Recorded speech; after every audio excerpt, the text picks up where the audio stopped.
Blending acrylics can be hard, but today I'm sharing my 6 top tips to get you that perfect flawless blend. Hi, I'm Zainab, once a realist painter turned abstract artist. I've been painting for over 6 years, and on this channel I share with you all of my tips and tricks. In this tutorial, I'll be talking you through everything you need from supplies, techniques, and step-by-step on how to get flawless blend with acrylic paints. Make sure you stick around to the end because the last tip is such a game changer and makes a big difference when blending acrylics. Supplies: I have a 20 by 30 canvas, 2 flat brushes, one is a bit more wide than the other, 2 angle brushes and a fine liner brush. I'll also be using a paper palette, a towel rag, a jar of water, and for colours I'm keeping it simple with quinacridone magenta, some titanium white and burnt sienna. Before we dive into my 6 top tips, I want to share with you the 5 biggest mistakes I see when artists and painters try to blend acrylics together. Mistake number 1 is starting on a dry canvas. To be able to blend acrylics, you need to be able to move on the surface with a smooth application, and a dry canvas will not allow you to do that. Mistake number 2 is starting with a dry brush. Similar reason to a dry canvas, when you're painting with a dry brush, you're going to get these very harsh and strong strokes that are going to be really hard for you to move around and blend together. Mistake number 3 is using too much or too little paint. Too much paint and it's going to completely overwhelm your canvas and you won't be able to see the other colors, and too little paint means you're going to be left with these really dry brush marks everywhere. These marks will dry so fast you won't be able to move them around. Mistake number 4 is the direction of your brush. If you're moving your brush everywhere and anywhere at the same time, you're going to create a very messy looking blend. And mistake number 5 is staying in one place for too long and forgetting about the rest of the canvas. This leads to parts of the canvas drying out before you even get a chance to blend them together. Now you know the biggest mistakes, so here are the 6 tips that are going to make blending for you very easy.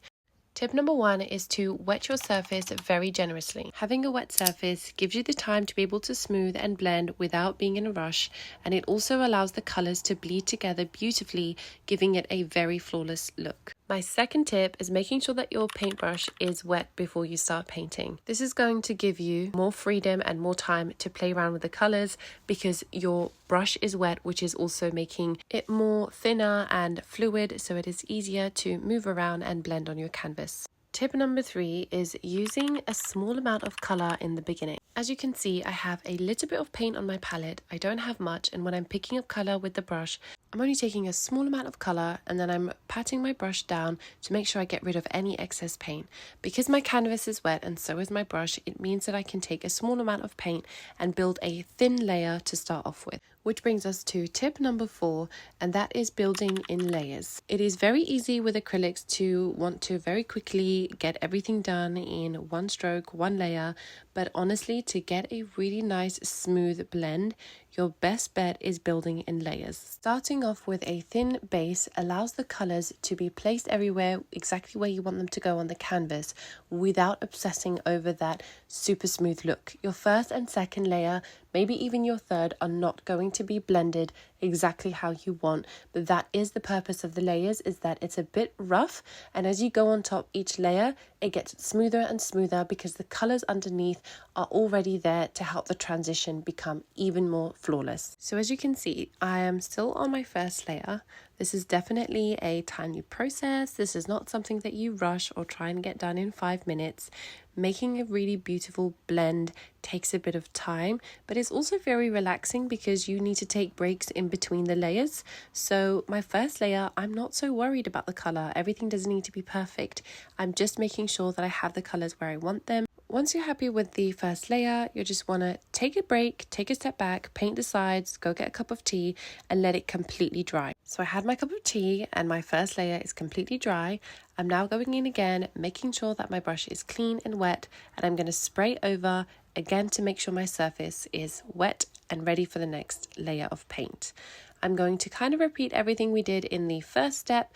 I am going to be a bit stronger with my use of colors, so my brush is going to be less wet this time, although slightly damp, and I'm going to be picking up the colors and repeating this step over and over again, getting that nice transition between the white, the burnt sienna, and the quinacridone magenta.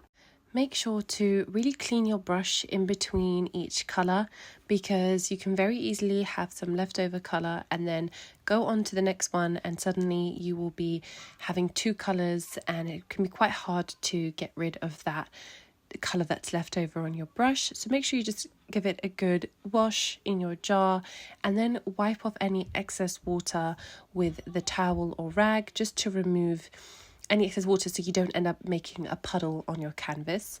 And for the second layer, you can go a little bit more intense with your colour. As you can see, I'm grabbing a lot more colour than I did in the first layer, and this is because now I do want a stronger colour payoff. So I'm being a little bit more liberal because we already have that first layer that's playing underneath, and so the transition between the second layer is going to be a bit more smoother, and you can see the colours kind of are already settling into each other, and that's because of the first layer, which is why doing these layers, slowly by slowly is really important to getting a really nice smooth blend. And since I am doing a circular design, I'm making sure that my brush is always facing the direction of the paint. So if the paint is in a circular motion, I'm making sure that my brush is also moving in a circular motion. You can go forwards and backwards, but I'm not going to be dragging my brush from the top of the canvas downwards. This is going to obviously give a very different effect and a different look. So depending on what you are painting when you are blending, consider the direction of your strokes as well and how you're going to blend it. Tip number 5 is using a dry brush to blend. This is such a game changer. When I first tried this out, couldn't believe the difference in the blending when you use a dry brush versus when you use a wet brush. So a wet brush does give you a nice blend, but you kind of will always be left with streaks. But if you really want to get a smooth, kind of flawless, like airbrushed effect, the dry brush is where you're going to absolutely get that, because there is no water, there is no color on the brush, so it is just blending those colors really beautifully together. And I'm using this wide flat brush to do this. You can use a smaller brush, but obviously the wider the brush, then the more space you're going to cover, so the faster it will be. And you kind of just repeat the motion over and over again, turning and blending, and slowly all the colors will seamlessly go together.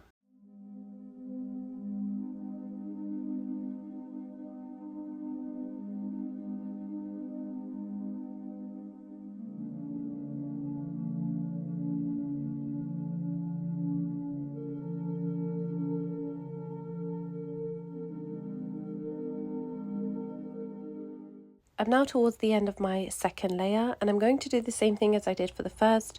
I'm going to let it completely dry before moving on. Okay, my canvas is nice and dry. I'm ready for the third layer. We're going to go in. I'm going to be using more pigment this time, picking up more paint, being more liberal. With the third layer, you can kind of relax by now. You don't need to be as stressed, because it's kind of harder to make mistakes at this point because you have a really good foundation that you're painting over. So even if you kind of put a bit too much color or something, you'll be able to easily blend it out, and you'll see this for yourself when you're working with the paint. It just kind of seems to fall in place at this point. So by this time, I'm really enjoying myself, and this is just very therapeutic to just go over with the colors. As you can see, I've got a bit of brown in the center, but I go in with a clean brush and I'm just removing it, and it comes off so easily and swiftly. I don't even have to try too hard to remove it because I have those 2 layers of paint underneath already, so the color is already set in stone. So if you've got any fresh paint, it's quite easy to remove it and fix any mistakes. So this is just the relaxing point and the relaxing time. We're just going over, fixing anything that we want, maybe making a certain color more vibrant if you want it to. Or for me, I personally found the white space was a bit too much, so I was blending a little bit more closer and adding that burnt sienna more towards the inner part as well, as I didn't want the white to be super overwhelming on my canvas, and I wanted the colors to stand out more of the burnt sienna and the pink. I'm just cleaning up my middle space a little bit more, and I'm using my dry brush. Very important, I'm not using my wet brush, I'm using my dry brush just to pick up any little remnants of the burnt sienna that may have been in there when I accidentally put too much in the middle, and this just very easily comes off as well. But I am using my dry brush for this and not my wet, because I don't want to keep on activating the white paint into it, because then streaks will form and then I'll have to start all over again. So using my clean wet brush, I'm adding the magenta and going for more vibrancy because it was a little bit pale and it was drying off a little bit more ashier than I wanted. So I did continue and added some more pink into the canvas. And the last tip number 6, is considering and planning your color palette before painting. Now, this doesn't sound like a big thing, but it really makes such a big difference. If you do not take into account the colors you are using when you're trying to blend acrylics, no matter what technique you're using, it doesn't matter how good you are at blending, it's going to look like a big mess. For example, if you're using yellow and you put it next to blue, no matter how much you blend it together, you're going to get green and you won't really be able to see any of the yellow and blue together. However, if you use blue and some white and some pink, you're going to get lovely hues of purple, and the pink and the blue will also still come through. So take into account the colors and how they mix together, and that is really going to make such a big difference in the overall outcome of your painting. So those are my 6 tips to really get your acrylic blending skills to another level.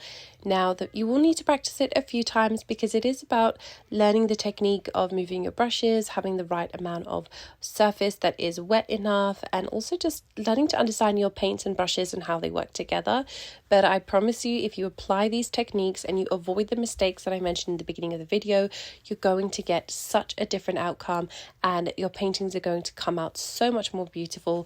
And it's going to take your paintings to another level. To finish off this painting, I'm just going to continue turning it into an abstract piece. I'm going in with my angled brush and I'm using the exact same colors that we use on the painting, but I'm going for multicolored strokes. So on the white and the burnt sienna, I'm picking some white and some burnt sienna, and I'm just moving in a swirling motion. So I'm turning my canvas as I'm moving around so that my hand, I don't need to change the direction. I'm keeping my hand in the same place and I'm adding all of these beautiful leaves to it. It's just a design that I really like to do whenever I need to kind of wind down and relax and not think too much about what I'm doing. I love the movement that comes from working in this swirl motion, and I love the final results, but it can be very relaxing on the mind to kind of not have to dwell too much on what you're doing. And so as I'm moving around and I'm transitioning from the burnt sienna to the magenta, I'm getting a little bit larger with my strokes and I'm picking up some of the color. You don't need to wash your brush. It's actually a very good thing if you have leftover of the burnt sienna on there, because it means that you're going to get these multicolored strokes, which looks great because it also looks like the petals are also blending together as well at the same time. So just keep following the pattern and continue getting larger with your strokes, adding some of the magenta and some of the burnt sienna, and you'll just see it slowly comes together and it just looks really nice, as if there is like a vortex and it's like a vault of petals exploding out from the core center, which is the bright light. And I just love the final results and the effects of this. It is simple yet very satisfying to the eyes. Grabbing some white with my clean angle brush, you want to make sure that it's clean because we don't want any color in the center. And I'm just going to do these really small petals towards the core part of the canvas, and I'm just going to kind of put them in a floating way. So I'm following the same direction that all the other petals were going in.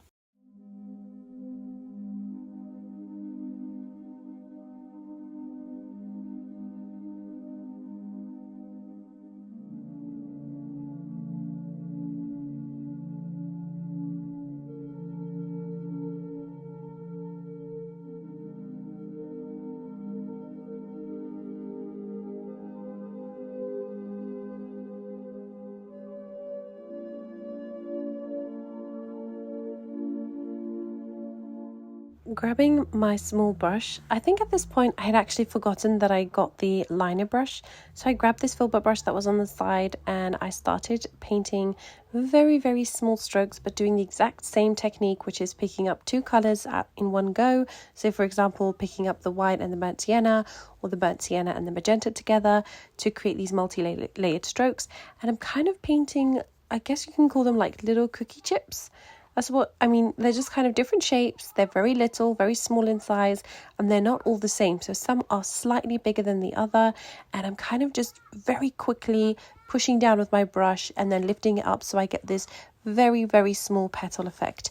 And I'm going to be doing this all the way around, doing the same thing until I get all the way to the top. And I'm going to be keeping them all small in size so that it kind of breaks up the effects of these perfect leaves and adds a bit of contrast to the same petals and changes up the shape, which just makes it overall more of a nicer piece to look at in the end.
I hope you enjoyed today's video and found these techniques to be helpful and useful, and at the same time create something beautiful in the process. I would love to know how your process turned out and share what you made with me in the comments. Don't forget to subscribe, and I'll see you in the next video.